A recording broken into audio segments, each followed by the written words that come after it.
الحمد لله الذي أرسل رسوله بالهدى ودين الحق ليظهره على الدين كله ولو كره الكافرون أشهد أن لا إله إلا الله وحده لا شريك له فقد فاز المتقون وأشهد أن محمدا عبده ورسوله اللهم صل وسلم وبارك على سيدنا رسول الله محمد بن عبد الله وعلى آله وأصحابه وذريته ومن تبعهم بإحسان إلى يوم القيامة أما بعد فيا عباد الله اتقوا الله حق تقاته ولا تموتن إلا وأنتم مسلمون اعلموا أنكم قادمون إلى الله فلتنظر نفس ما قدمت لغد واتقوا الله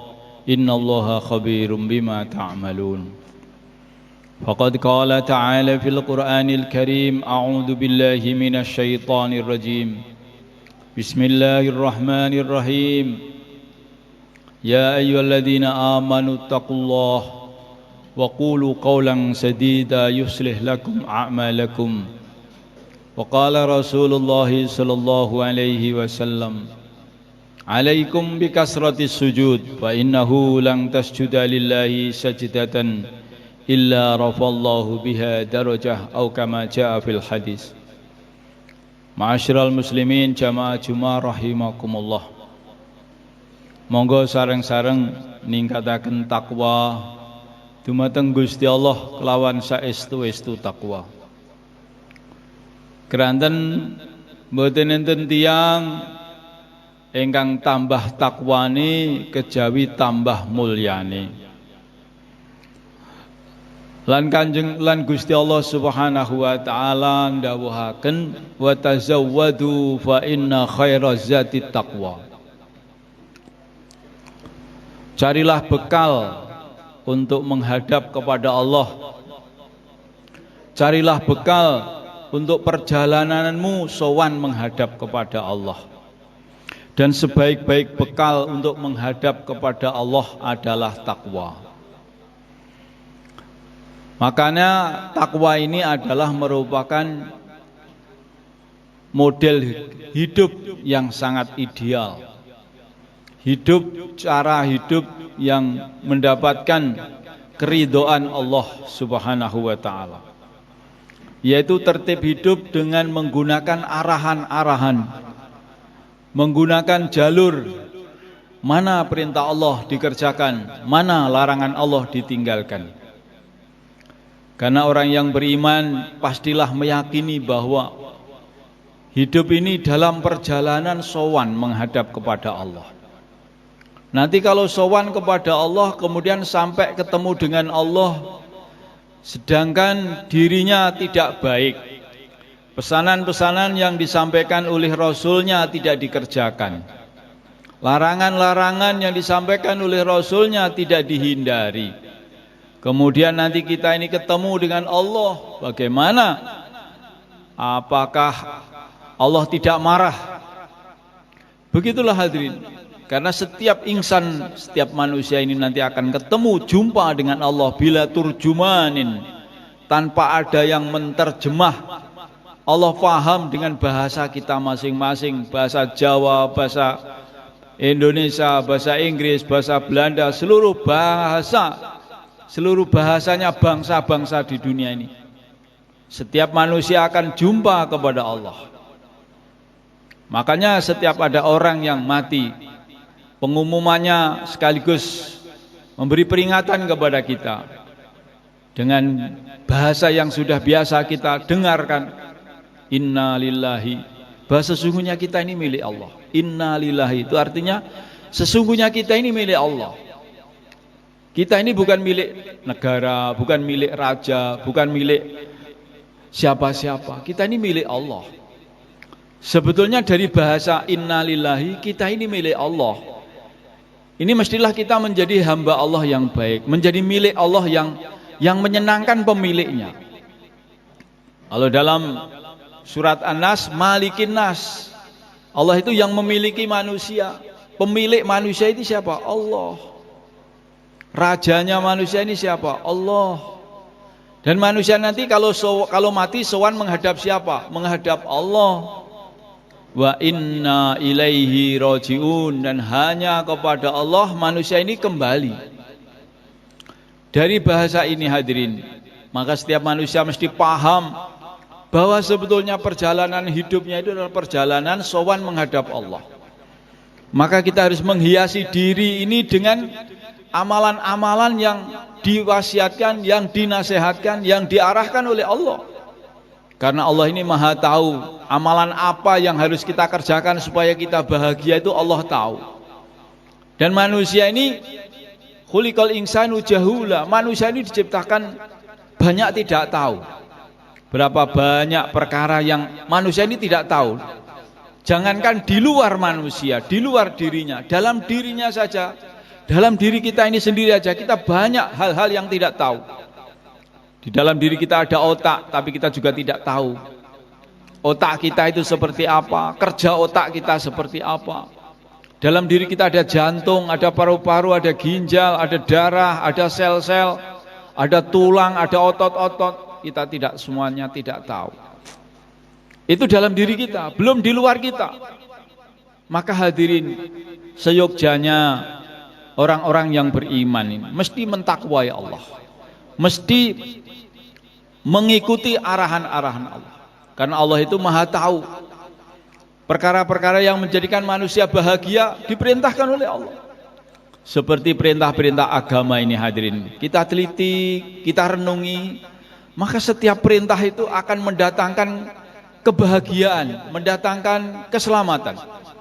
Allah perintahkan sholat, Allah perintahkan dzikir, Allah perintahkan baca Quran, Allah perintahkan sedekah, Allah perintahkan perintah-perintah yang pasti menyebabkan manusia itu hasilnya adalah bahagia. Bahkan Allah memerintahkan nikah. Kita lihat coba, dalam nikah itu ada ketenangan.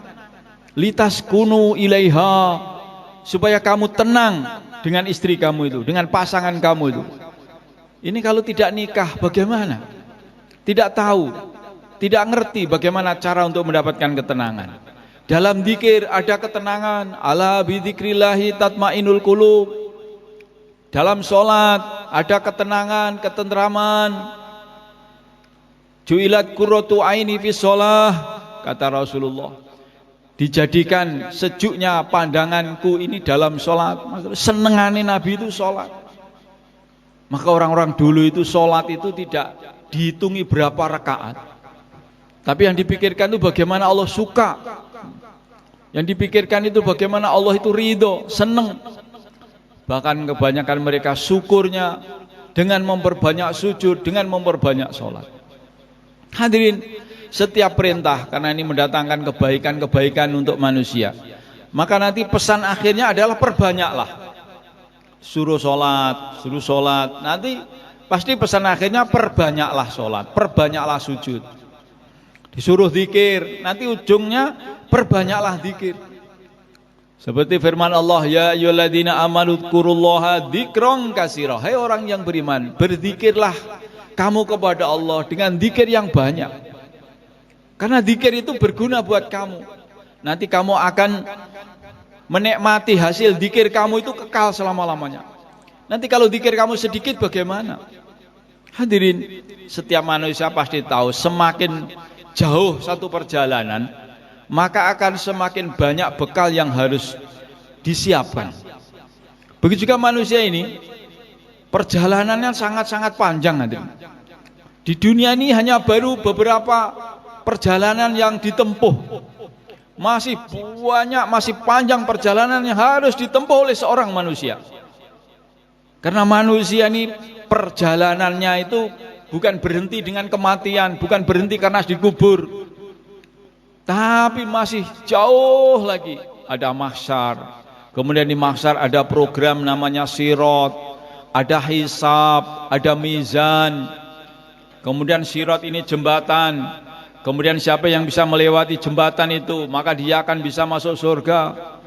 Masih banyak sekali hal-hal yang harus kita siapkan untuk menghadapi perjalanan ini, hadirin.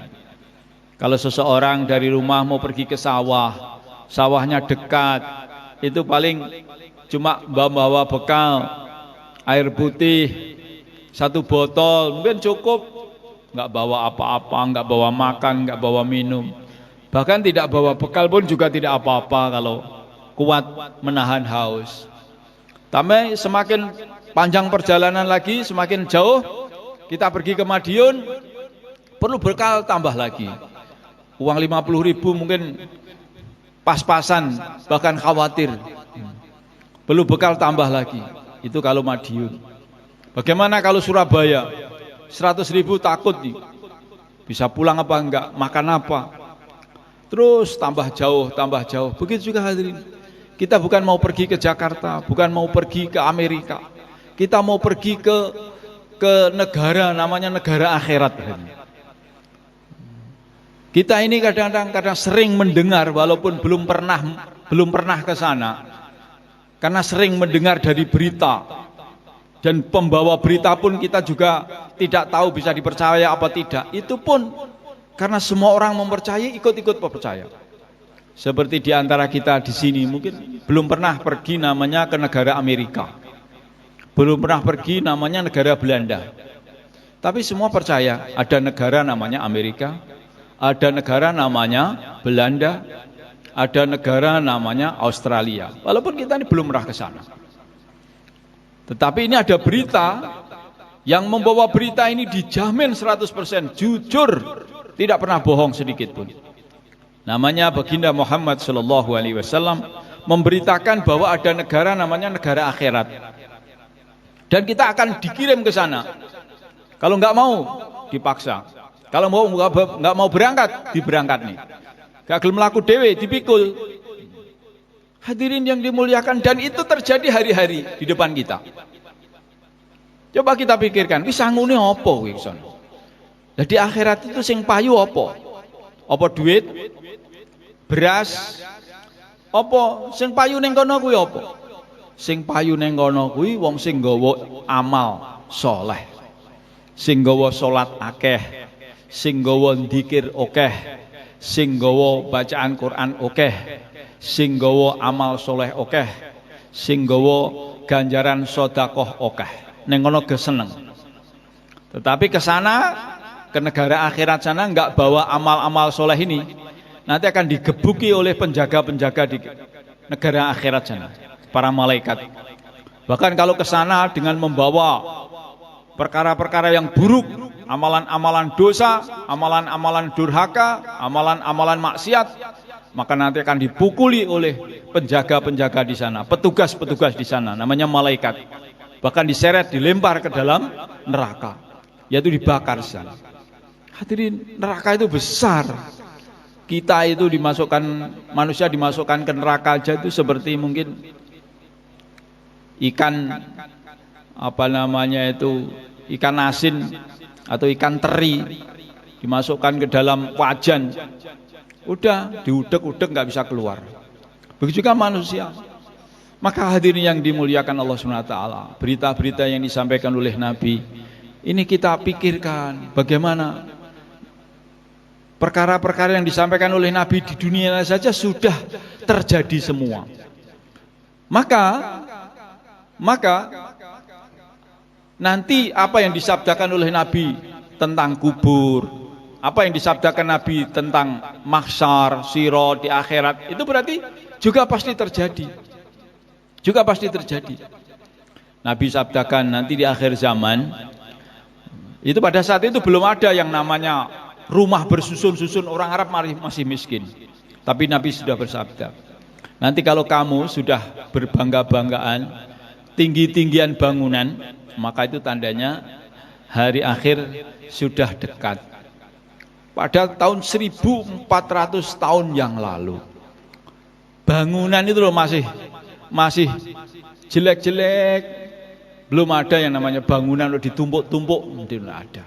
Tapi Nabi sudah bersabda, nanti kalau manusia ini sudah tinggi-tinggian bangunan, negara satu dengan negara yang lain, kita lihat di sana, ada Qatar, ada bangunan di Mekah itu, jam raksasa itu, tower, bangunan itu tinggi-tinggian, dan nggak tahu apakah mereka merasa apa enggak apa. Dengan tinggi-tinggian bangunan itu sebenarnya membetulkan sabda Rasulullah sallallahu alaihi wasallam. Hadirin yang memuliakan, dan banyak lagi sabda-sabda Nabi yang belum sampai di akhirat pun sudah terjadi. Maka sabda-sabda Nabi yang kaitannya dengan kubur, kaitannya dengan akhirat juga pasti terjadi. Maka untuk itu hadirin yang dimuliakan, kesempatan demi kesempatan pun akhirnya akan habis. Manusia-manusia yang dikubur itu dulunya juga hidup. Manusia-manusia yang dikubur itu dulunya juga hidup di dunia. Ada yang 50 tahun, ada yang 60 tahun. Mereka juga diberi kesempatan di dunia ini untuk membuktikan apakah dia orang soleh, apakah dia orang yang jahat. Dibuktikan beberapa puluh tahun di dunia. Kemudian setelah selesai, ujian selesai, kemudian dimatiin sama Allah, dimasukkan dalam kubur untuk menerima balasan. Nah begitu juga kita ini sekarang di dunia ini. Tapi dipastikan sebentar lagi, entah beberapa puluh tahun yang akan datang, atau beberapa tahun yang akan datang, atau beberapa bulan yang akan datang, kita tidak tahu. Kita akan meninggalkan dunia ini. Maka kalau kita ini masih sibuk main-main, tidak memperbanyak bekal untuk menghadapi kehidupan yang nanti di sana itu, yauma yafirul mar'u min akhihi wa ummihi wa abihi wa sahibatihi wa banihi, yang mana manusia itu satu dengan yang lain itu sibuk dengan urusannya sendiri-sendiri sampai tidak sempat. Bahkan seorang suami lari dari istrinya, seorang kekasih lari dari kekasihnya, seorang saudara, karena orang itu punya kesibukan masing-masing ngurusi awake dhewe-dhewe. Ben selamat itu bagaimana? Maka beruntunglah kalau orang di dunia ini diberi kesempatan beberapa puluh tahun ini, kemudian mengumpulkan bekal-bekal untuk menghadap kepada Allah, sehingga di saat dia menghadap kepada Allah dalam keadaan Allah ridho, karena ibaratnya ini tanduran Gusti Allah mentes, tanduran Gusti Allah mentes. Jadi Gusti Allah nandur niku seneng. Begitu juga kula njenengan sami iki tanduran Gusti Allah ditandur beberapa puluh tahun, terus nanti dinteni kok gak mentes-mentes. Apa nih Gusti Allah mboten marah hati. Lah supaya kita ini mentes, maka namanya mentes itu harus ada isinya. Isinya apa? Isinya adalah iman, yakin. Isinya adalah amal soleh. Nanti kalau diri kita ini gabuk, tidak ada iman, yakin, amal solehnya, maka kita menjadi tanduran Gusti Allah sing gabuk. Barang tanduran kok gabuk, maka pastilah menyebabkan sing nandur niki pegel. Yang niki pegel. Petani melihat sawahnya, melihat padinya kok gabuk, ya wes dibabati, terus dibong. Tandur-tanduran ini dewe tapi gabuk, ya dibong. Tapi nek mentes niki nanti akan dibawa ke rumah, disimpan. Ayam pun makan ndak boleh, tikus makan ndak boleh, karena mentes. Tapi nek gabuk, diumbar yang latar niku mungkin dibong. Begitulah manusia hadirin. Kalau diberi kesempatan ini tidak menjadi manusia yang takwa, yang mentes, maka nanti ya jangan disalahkan kalau manusia ini nanti dibakar oleh Allah. Kenapa? Waquduhan nas wal hijarah.